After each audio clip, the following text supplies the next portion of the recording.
Good evening to all of you. Welcome to Tuesday evening. My name is Jamel Tony. What is going on, guys? Hey everyone, I'm Lakeisha and welcome to Progressively Becoming. Thank you guys for joining us for another conversation. As always, as you're getting on, make sure you like, comment, and share and let someone know PB is on now. We are in the building and every Tuesday right here, 7 p.m. sharp. We are in El Studio. We are in our first time coming live from the Progressively Becoming Studios. That's what we like to call it here. God is amazing. That's all I'll say. He is absolutely phenomenal. Listen, do us this favor, like, comment, and share. Get the word out that we are live. It's Tuesday for another conversation. Do us this favor. Welcome first to all of you watching us on our Facebook channels, whether you are on Progressively Becoming, whether you're on the Place of Exchange.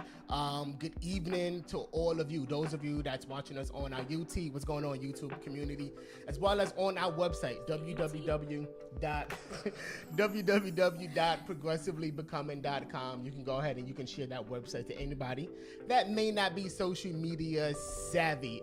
Good evening to all of you. I'm paying attention. I'm just having a little technical difficulties. She's been having technical difficulties since we sat down. And I'm struggling. No. Her struggle is in. It's real. Her struggle is in the iPad. It's in the Apple device because her Apple is so limited. Whatever. Yeah. It's not limited. It's just I'm learning how to work another feature, and I figured it out the first time, and now I don't know how to get back. But anyway, nonetheless, we go on. But yeah, thank y'all so much for joining us tonight for yet another fun conversation. Don't forget about morning devotions this Thursday, 6 a.m. We will be live here on Facebook and on YouTube. So make sure you tell someone, tag someone, invite someone, and make sure that someone is there. 6 a.m. Right here where we be praying with you and for you, because we believe in the power of prayer. Prayer changes things, and we will continue to pray. Sunday morning exchange, 9 a.m. Please join us as well for that. It be going down TPOE every Sunday, 9 a.m. You don't want to miss it, so make sure you join us for that as well. Podcasts, Google, Spotify, iHeartRadio, TuneIn. Y'all already know we are on major podcast outlets. Go ahead, download the app and get notified when we go live. Speaking of podcasts, we have some exciting news. Beginning on Sunday, this Sunday, we will be launching another venture, another podcast show on all of our podcast outlet. It is what we have affectionately entitled Conversations with God. Conversations with God. The whole podcast is centered around a conversation with God regarding a difficult topic. So you don't want to miss this. 5-10 minute conversations with God, exploring a very difficult, controversial topic. It will. The goal behind this is to help somebody that may be dealing with this particular topic, this particular area, how to have a conversation with God from their perspective. So again, Conversations with God, we address serious topics and we go to God about it. From the perspective of that person. If it sounds confusing, I'm telling you, Sundays, 9 p.m., it drops every Sunday at 9 p.m. Conversations with God, 5 to 10 minute conversations geared around difficult topics. As well, PB, we are kind of shifting somewhat on the last Tuesdays. It's called PB After Hours. PB After Hours. Yeah. It's going to be at the same time, Same time, Tuesday, 7 p.m. We're not Right. changing that, Right. but it's on the last Tuesday of every month. Right. So instead of our normal conversations, this conversation, oh no, we push the envelope.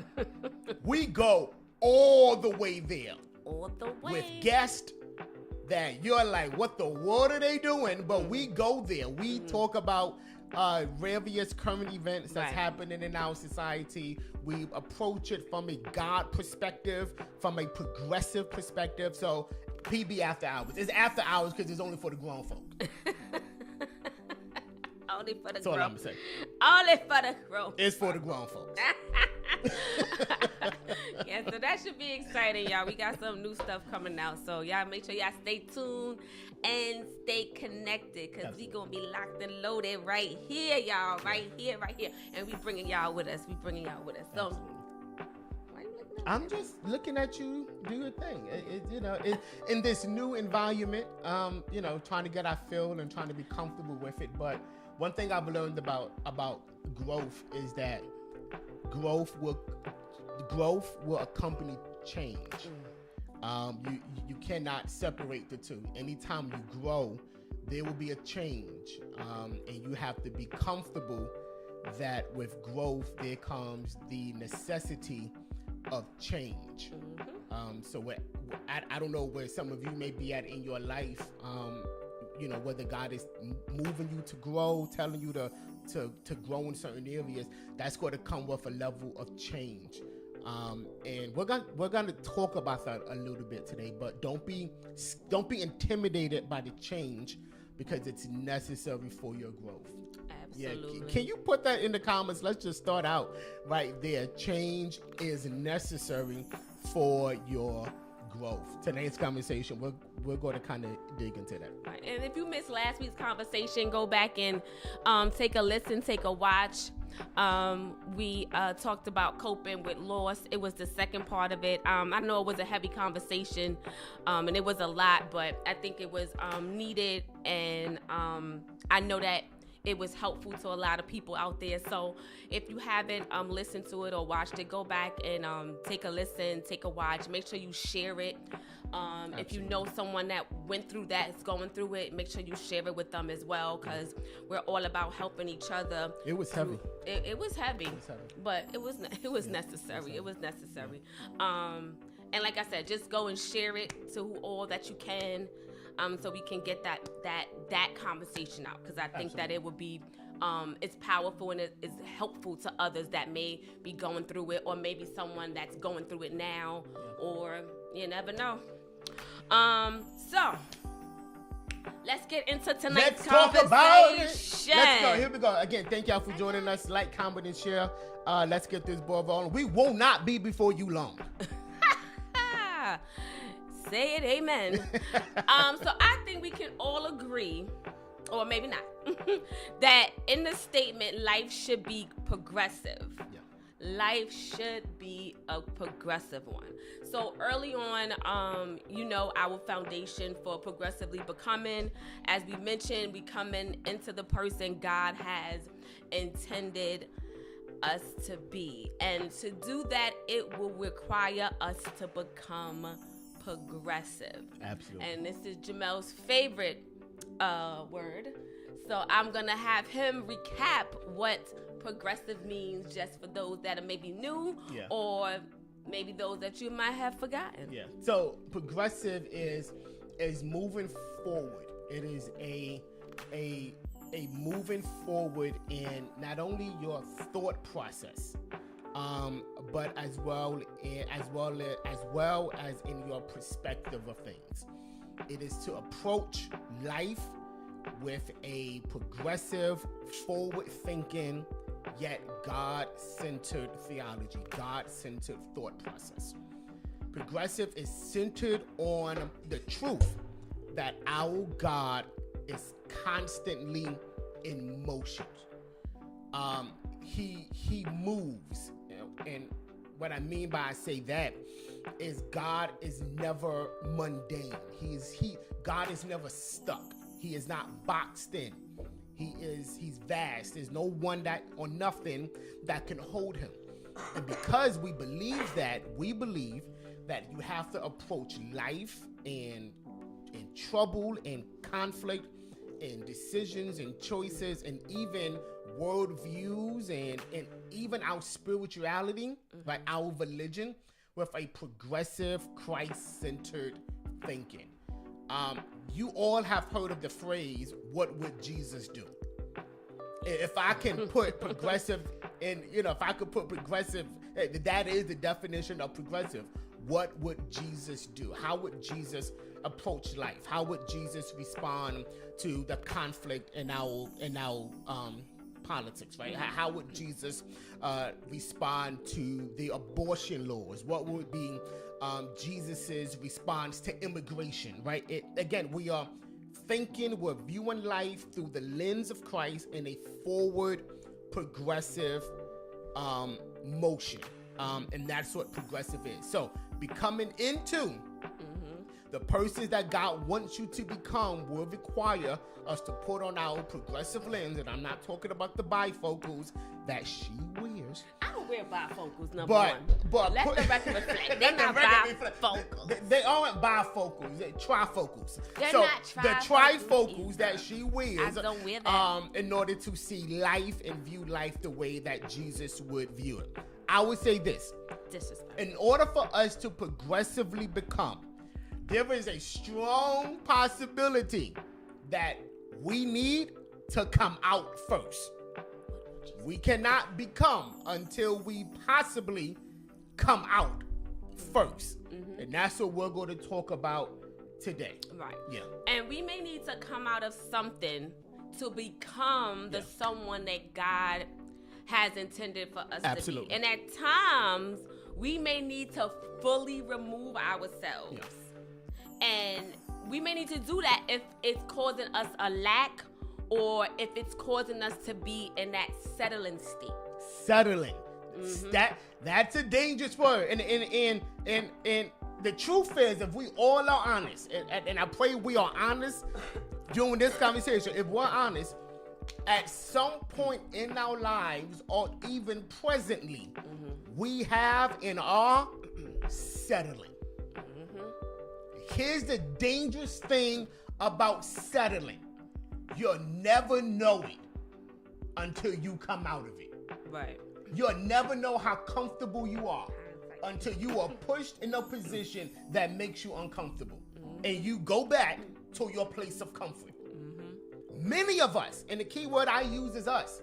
We're in this together. Right. Many of us are settling, and we don't even know it. Right. Perhaps this conversation today will open up our eyes to see it. Mm-hmm. Yeah. And like you said, I like what you said. Like, you don't realize it sometime until you're out of the situation. Absolutely. Or you're out of what you've allowed to be a comfortable place for you. And what you've allowed to be a comfortable place for you. Mm-hmm. Yeah. But it's what you've allowed to be a comfortable place. Yeah. And a lot of times we don't realize it until we look back and be like, Yeah. Like they say sometimes, hindsight is 20/20. Yeah. It's true. And it's like it really is. It really is. When you look back and you be like, wow, I didn't realize that I was settling, that I was, not pushing myself, that I wasn't, going to my full potential. Absolutely. And it wasn't until you came out of the situation or out of that circumstance that you realized that. Yeah. Yeah, we need to come out, right? Perhaps we need to come out of our relationships with money, right? We have always assumed that our relationship with money is on the premise of that we work for our money, right? A lot of us think that we work for money. We go to work, we invest, like we work for our money. However, money should work for us, right? That's a concept that we need to come out of, right? We need to come out of certain relationships. Talk about it, right? Talk about it. Yeah, right. It's a relationship where two parties should enhance and make each other better. Right, and you have to think about it. So if you're in a relationship, and I'm not talking about, it can be any relationship. So if that relationship is something that drains you or you have lost yourself as a person, then that's something that you need to consider coming out of. And like I said, it can be any relationship, because a lot of times we get caught up in relationships, whether it's an intimate friendship, family relationship, and the relationship has become like toxic and draining to you, and you've allowed it to where you don't even know who you are because you've been so busy and so in tune with trying to please the other person or trying to foster a relationship with the other person that you've lost yourself in the mix. And those times too, when you have to step back and look back and realize, like, who am I? Who have I become? Who am I being? Who is my being at this point? And a lot of times you don't realize that until you take a step back and you view it out of a different lens. Out of a progressive lens, right? There are things all of us need to come out personally. Like, there's some things Jamel has to come out of personally, right? Like, we are completely transparent here, right? That we're transparent. We believe in transparency. There could be freedom from others, right? I have to come out of the relationship I have with myself as it relates to self-doubt. I know I have to come out of that.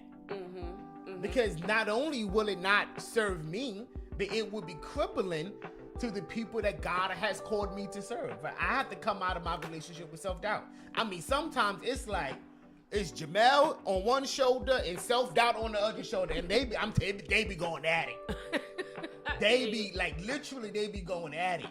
Like, sometimes, like, I'll be talking to myself, like, I told my wife this. Sometimes I'll be talking to myself, right, like, in my mind, but I be battling with, and y'all may think this man crazy, but I be battling with certain decisions I have to make because of self-doubt, right? And then after I had this conversation with myself, in my mind, I'm like, was I just moving my lips? Yes. And sometimes he does. Right, pray for me. Right, it's just I'm working on coming out of this relationship with self-doubt. I heard this preacher today. I give him props. Davius Daniels. He said this.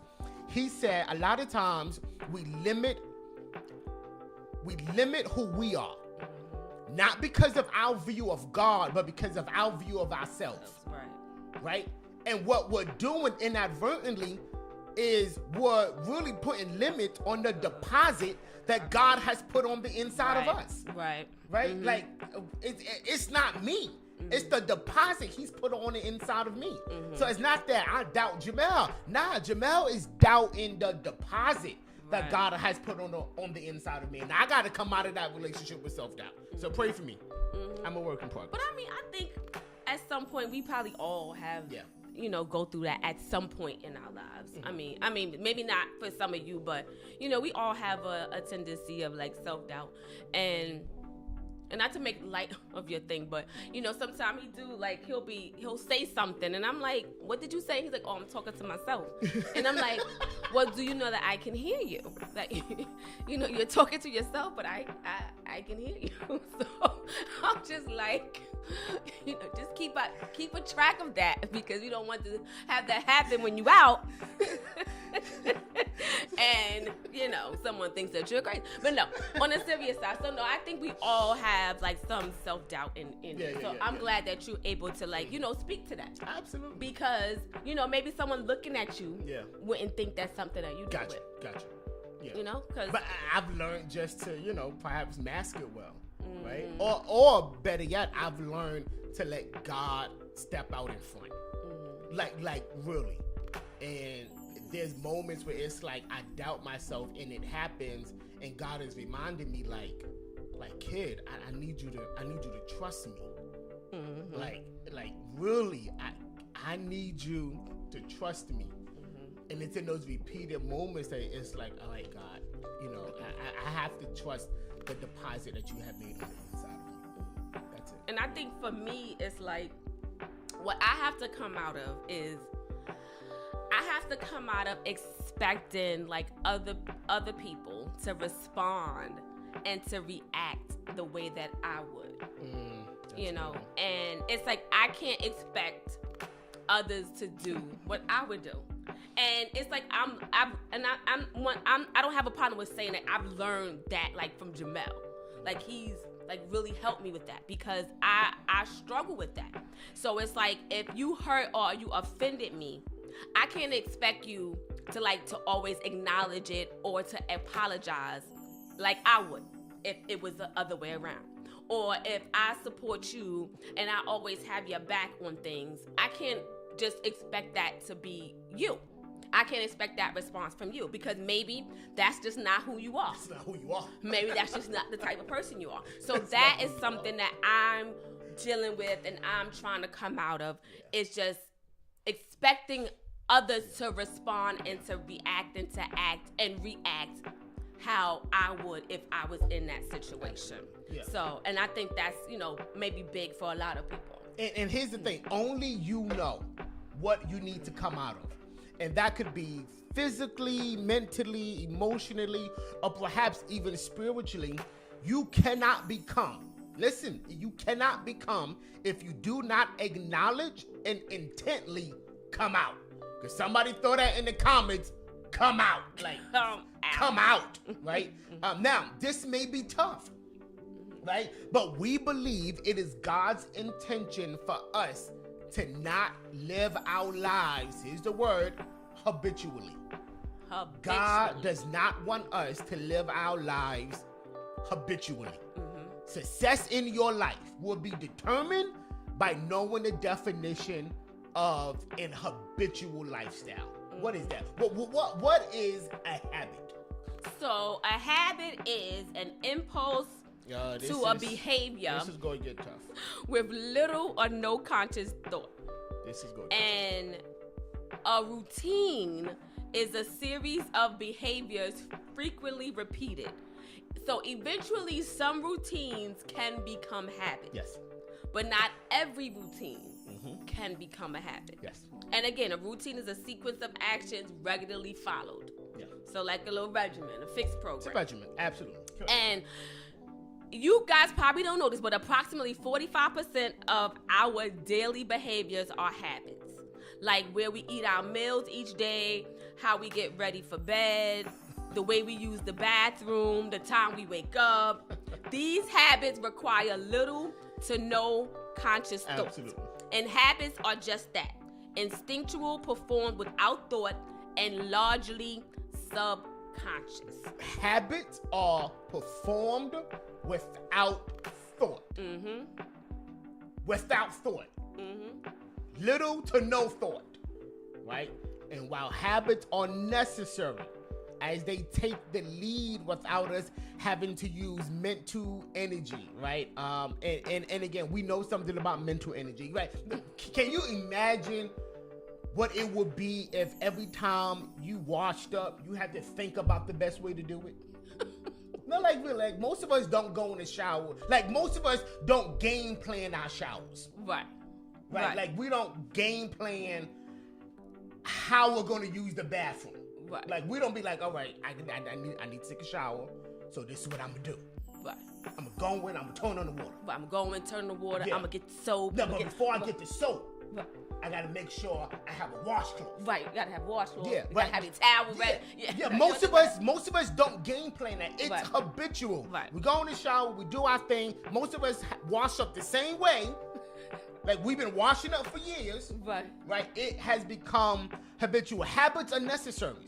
Right. Like good eating habits, living habits, spiritual disciplines. Those are habits. Right. Reading your Bible, praying, giving, fasting, meditation. Right. All of those are spiritual habits. All of them are needed. However, we should not live our lives habitually. That we should not live our lives habitually. That's regularly repeating or practicing something over and over and over again, having the nature of a habit. What am I trying to say? Yeah. We should not live our lives with little to no conscience or thought. We living our lives unconsciously. Yeah. Just being unconscious. Without thought. Yeah. And I just think like the reason that a lot of us get stuck and like from moving forward in life and accomplishing our goals Yes. and becoming what we was created to become is because we live our lives out of habit. Like, so if you think about it for a second, right? You could probably already know what you're gonna do tomorrow because it's the same thing that you did today. Correct. So it's really no effort and there's no thinking behind it. So you don't gotta consciously think because it's your routine. Yeah. And this is what you're gonna do. So you wake up, you get dressed, you may eat breakfast, you go to work, you do your daily, activities at work. You may go to lunch, come home, get dinner, cook dinner, whatever you do for your whole night, for your whole nightly routine. And then the next day, it's the same thing. Correct. Over and over and over and over. Over. Like Tuesdays, this is what we do. Right. Right? And again, 45% of our lives are based on habit. Right? You have the other part of our lives where, something may come. You may have a doctor's appointment and now you need to figure out how to drive there, right? So now that requires some type of thought process. Right? But for most of our lives, our daily living is based on habit. This is the concern. Think about what you did today. How much of it was habitual? We're not saying not to have habits. Again, habits are necessary because they take the mental load off of us. What we're saying is you cannot keep your life and keep living habitually. At some point, you have got to take conscious and thoughtful efforts in order for you to progressively become the person that God needs you to become. Right? If God is calling you to do this, or you're being led to go back to school, you're gonna have to at some point during your day have a conscious discussion with you, yourself, and yourself, yes. And think about, okay, well, this is what I need to change. This is what I need to do. How am I going to do this? These are the people that I need to talk to. But many of us, I'm telling you, we're like robots. We're like robots. It's like on Sundays, we are robotic. On Mondays, we're robotic. Right. Like, and it's like at some point, do we break that robotic living and say, I have to seize the moment. Right. And I've got to seize back my effort. Yeah, and it's like seize the day. Even if you do something just a little bit different. Yeah. So if you go the same way home every day, like try something different. Just go a different way. Like Jamel is good for that. Me, I don't do it too often because I just be afraid I'm gonna get lost. And where we live, it's just like, I don't want to get lost. So, but sometimes he'll try different things or just go a different way. And for me, I was intentional. Like one time, like I think it was like a week or so ago, I was driving to work and there was an accident. So there was a detour. Now, mind you, I'm used to going the same way all the time to work. And I'm like, oh my gosh, I got to go a different way. And I was a little frantic because I'm like, I don't know my way around here. So I don't know what to do. But what I did was I just drove around and it eventually, I saw something that was familiar to me and got me back where I needed to go. And I'm like, okay, that wasn't too bad. So just like trying something like small, where if it's just, like I said, just trying a different route home from work, or if you're used to eating a certain thing for breakfast, try something different.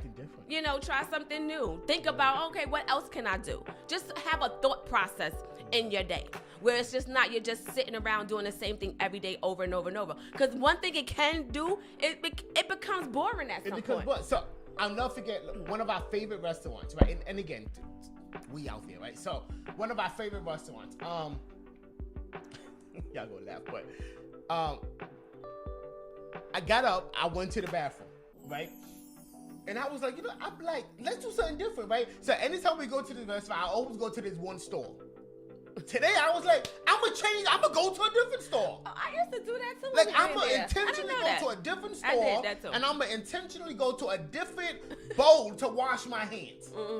Right? Again, it's something different, something where you break up the monotony of the day and you conscience your thoughts. So many of us need to become unstuck. Right. The question is, how do we become unstuck? Now, how do we become unstuck?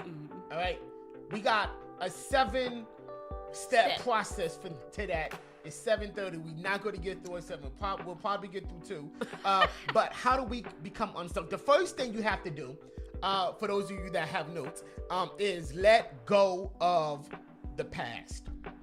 That's good. You gotta let go of the because past. a lot of times that is hard for a lot of us, and it's like, are you always thinking about the events that happened in the past? Are you unable to forgive yourself for the mistakes you made? Yes, that's good.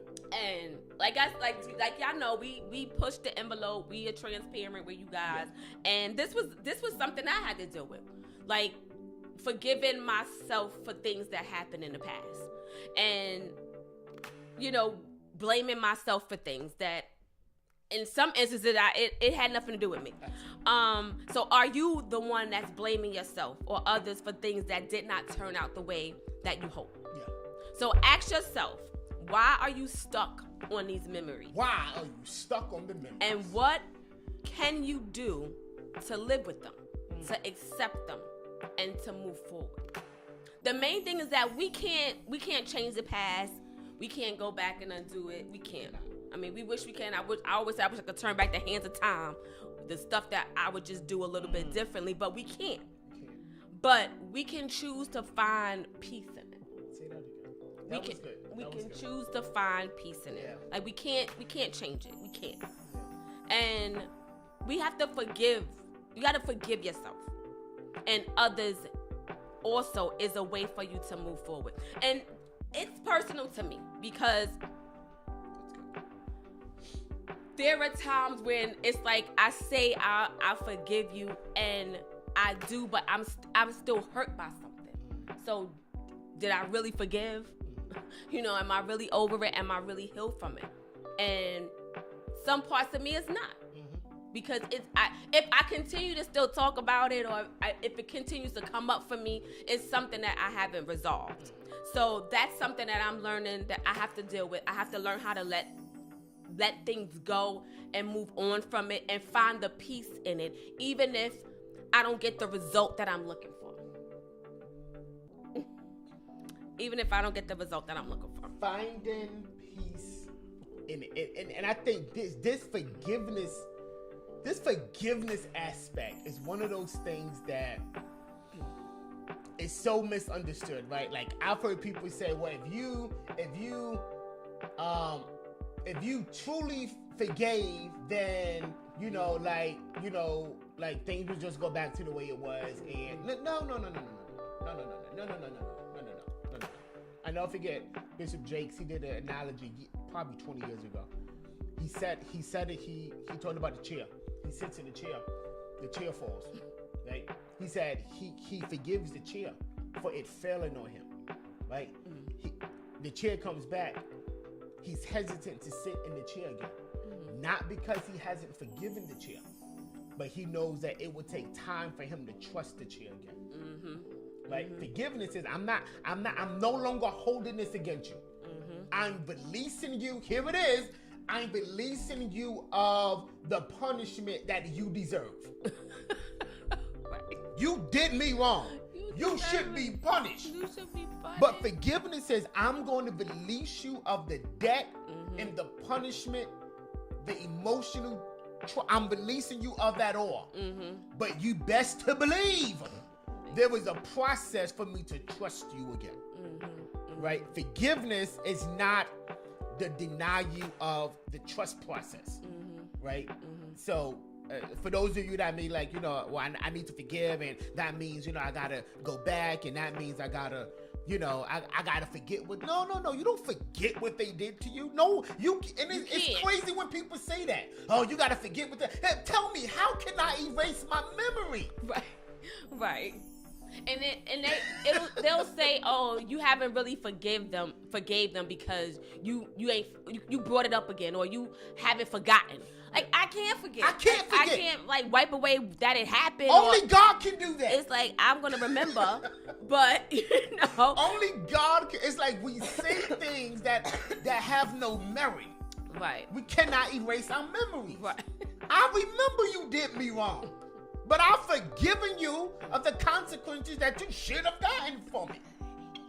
Right. But trust between you and I, that's gonna have to be something that's gonna be built. You got to become unstuck. And forgiveness, yeah, that's rough. That's that's a difficult thing to do. Like, to truly and to forgive and then just have peace that even if you don't say I'm sorry, even if you don't acknowledge that you did X, Y, and Z to me, even if I'm looking for that from you, even if you don't give it to me, I'm good.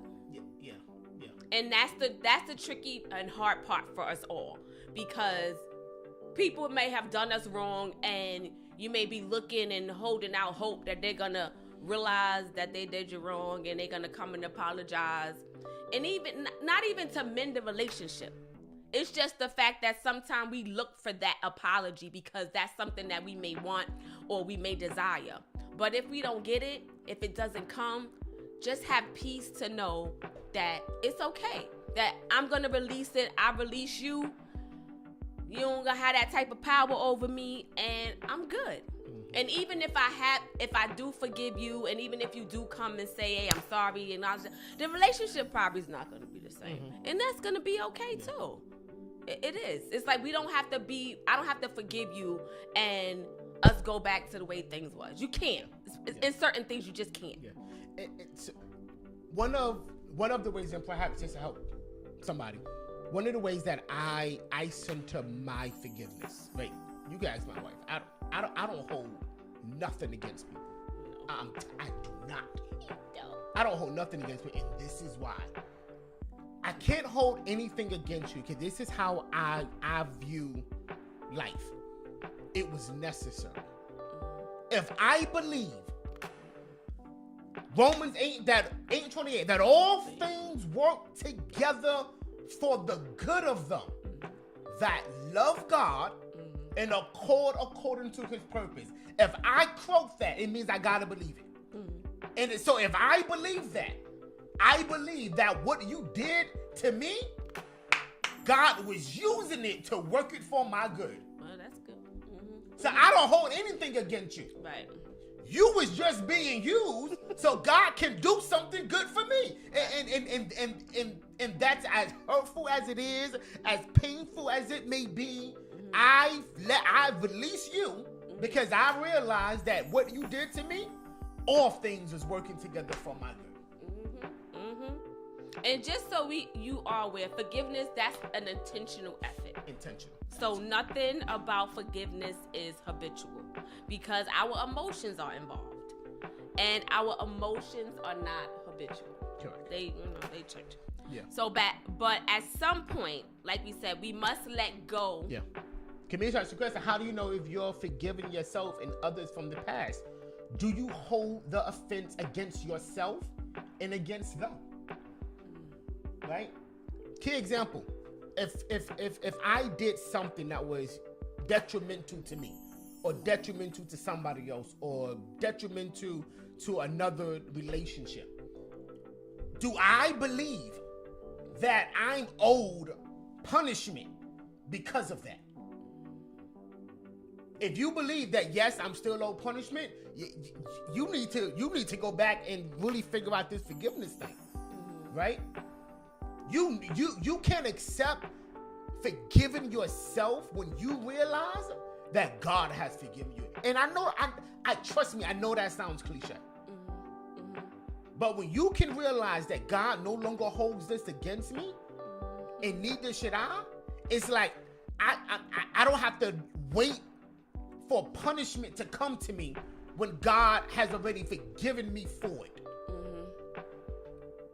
Right? If somebody has did something to you in your past, do you wish? Oh no, like the Bible says vengeance is the Lord's. Like really, like let it go. Release them from the punishment that offense honestly was valid. Let it go. Yeah. I mean, that's good. The forgiving yourself part, I think a lot of people struggle with that. And that's just, we're human. You feel guilty for things. I mean, but it keeps us stuck though. Yeah, and at some point, I think for me, it's like we can't change it. We can't go back. We can't. But I believe if you've learned something from it, and if it's made you a better person, and if it's made you do things differently to better yourself, then let it go and forgive yourself. That, whatever that was, it was a step to who you are now. All things work together. It was a step to who you are now, who you've become. And if it's made you better, then take that as a stepping stone to your life lesson. And I think that's how you try to, learn how to forgive yourself in things. That's good. I agree. Becoming unstuck, forgiving yourself, moving on from the past. Another one, and we'll end here, is you have to change your perspective. You got to change your perspective. You have, in order for us to become unstuck, like stuck in life, we have to open ourselves to perhaps new people and ideas, right? I need you at some point tonight, I need you to look around you. I need you to go through your phone, and I need you to look at all of your contacts. Just look at them. Look at your atmosphere. Look at the contacts on your phone. Look at all of your Facebook friends, of which we probably only talk to 10 of them, right? And I want you to know that there's more to life than all of that. Right? Sometimes coming out of your environment opens up your mind to new possibilities. We know this from experience. If you always stay where you are, listen, if you always stay where you are, you will always get what they give you. That's it, right? There is power at times and exposure. Can somebody put that in the chat? Exposure, right? I never forget, and we got to go. Years ago, I went to Christian Cultural Center. It was a youth conference there, and I'm in this youth conference, and I'm hearing the preachers teach, and then we go into a worship, and I'm looking. I'm the only one there, and I'm looking around me, and I see 20-year-olds and 17-year-olds and 12-year-olds and 25-year-olds. All of them have their hands lifted in worship. And they began to talk about the kingdom of God. It was an experience I will never forget. I never knew that I was stuck until I was exposed. I never knew it. Yeah. I never knew I was stuck in church, tradition, and religion until I was exposed. Right? Exposure redefines your perspectives. How? Because exposure creates experiences.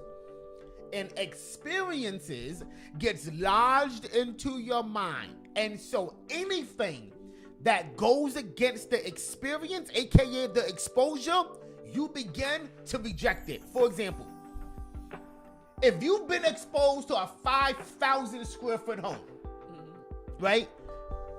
Now, every time you walk into your apartment, while you're grateful, you begin to reject this reality because you've been exposed to something else. Right. It is exposure. It could be a relationship, right? Your current boo treats you like crap. I mean, like, treats you like gum on the bottom of their shoe, right? And you mess around and you expose yourself to a relationship where the two parties treat each other like the kings and the queens that they are. And so now every time your boo come along, you looking at him or her sideways like, I ain't supposed to be treated like this. Why? Right. Because you expose yourself to another experience that elevated your thinking and consequently elevates your way of life. Right. It's exposure, right? When you are exposed to new things, you begin to grow as a person. Every area in your life that you are stuck in, listen to me. I don't care if it's financially, mentally, spiritually, emotionally, traditionally. I want you to examine every stuck area in your life, and I want you to deliberately, intentionally, I want you to expose yourself to the opposite. I'm telling you this one thing. It'll create a holy discontent in you. That in your mind, it's like, I can't be settling anymore. Because I've been exposed to something that I'll never forget. A couple of years ago, my wife decided, hey, you know something? We're going to spring for first class tickets. Right? We sprung for first class tickets. That exposure? Y'all. Coach who? Coach what? Yeah. Coach? Because our exposure elevated our experiences, and here it is, it upgraded my appetite. Well, that's good. So now I'm no longer content with eating in Coach. Put me in first class where I get glass, cups, and I get, stainless steel silverware, right? Because we intentionally exposed ourselves to something new. If you really want to become unstuck, expose yourself to something different. Absolutely. And here it is. Exposure is dangerous. It's dangerous. Yeah. It can be dangerous. Because you can be so discontented and frustrated that that's not your reality. If you're not careful, you'll move in haste to make something happen when God says wait. Right. Exposure should show you what God wants to do in your life, and then give you the patience to wait and the wisdom to hear God as you move and follow his direction. But you got to expose yourself to something. I'm telling you, this weekend, expose yourself to something different. Go to a different restaurant. Expose yourself to different food. If you're in New York, go on Fifth Avenue. Expose yourself to the Coach store and the Gucci store. Like, expose yourself to something different. Create that appetite that, I can't be stuck here no more. And it could be like small little things you can do. Like, absolutely. For instance, like if you don't go out by yourself. Absolutely. Go out by yourself. Go out. Treat yourself to a nice dinner. Yeah. Or by yourself with yourself. Somewhere different. Yes. Expose Somewhere yourself. different. It's true. We get unstuck. Right? When we let go of the past and when we embrace the possibility that God wants us somewhere else, and you expose yourself to. I'm telling you what I know from experience. From experience, we know this. Right. What God allowed us to launch in for this last year was because we was exposed to something that if we had not been exposed to would have never created that appetite for what God wanted to do in our lives. Right. Absolutely. You ain't hungry because you ain't been exposed to different kind of foods. No, I don't want no chicken. Get me some steak. But you exposed me to a tomahawk steak. Tomahawk. Y'all, that steak was good. Nah, it's true. You know, if you expose me to a tomahawk steak, what? sirloin who? Right. It's true. It's true. Sirloin what? Mm-hmm. Your appetite begins to increase. It Yes. changes. Mm-hmm. It's true. It exposes you to something different. Mm-hmm. Mm-hmm. That's all I got. And it's like exposure also shows you what else is out there. It's so much out there and available to us in this world. And a lot of times we don't know it because we're not exposed to it. We don't put ourselves in position to be exposed to it. I know people that's never left the state that they live in, never been outside of the state that they live in. They've never been anywhere other than where they live. And I just feel like the world is just, so big. And it's like, you ain't got to have a lot of money. You could get in the car and drive somewhere. Like, drive this to the next state. Like outside of the state that you're in if you can. It's just so much out here. And I just think that we're just not living in the abundance that we are supposed to have is because we stay stuck and we stay comfortable and we don't venture out to expose ourselves to stuff that's outside of our norm, that's outside of our environment, that's outside of our tradition. It's so much out here, and I want to see it all. I want to live it all. Absolutely. Because like I always tell y'all, YOLO, we got one life. It's true. That's it. You only live one life once. Expose yourself to different. If you listen to Christian music, expose yourself to different genres of Christian music. Yes. I just believe that God is just not in Kirk Franklin and John, and in John P. Key. Like God is not just in James Fortune. Like God exists in all of these other environments. And when you expose yourself, thank you. When you expose, I'm sweating. When you expose yourself to something different, you will be privileged to view another aspect of who God is. When you expose yourself to something different, God will show you a different aspect of who He is. Yep. Go to a different supermarket. Yeah. That's it. Like, it's like everything that we need to be successful is already in us. It is. It's already in us, and we just have to stop living our lives habitually. And it may take time. It is going to take time because, some of us don't deal with change well, but it's in all of us. So expose yourself to something different. And I just challenge you guys one day this week, just do something different that you don't normally do. Something that requires conscious thought. And I want y'all to tell us about it next week when we come back, because I'm going to ask. I ain't going to forget. Family, join us Thursday, 6 a.m. Yes. We go before the throne of grace to obtain mercy and find grace to help in the time of need. I hear you, Lydia. I'm sorry. Yeah. Yeah. Change is good.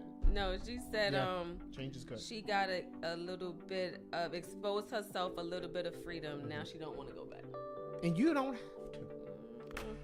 I love it. You don't have to. I love it. And I'm proud of you, yeah, Liddy. I'm proud of you, Alicia. For real. And I'm I'll so say proud this. of your growth. People may call, oh, you bougie. And no. I ain't bougie. I'm exposed. That's it. Next time somebody call you bougie, be like, no, I'm not bougie. I'm exposed. I'm not bougie. I'm exposed. Well, you are very exposed.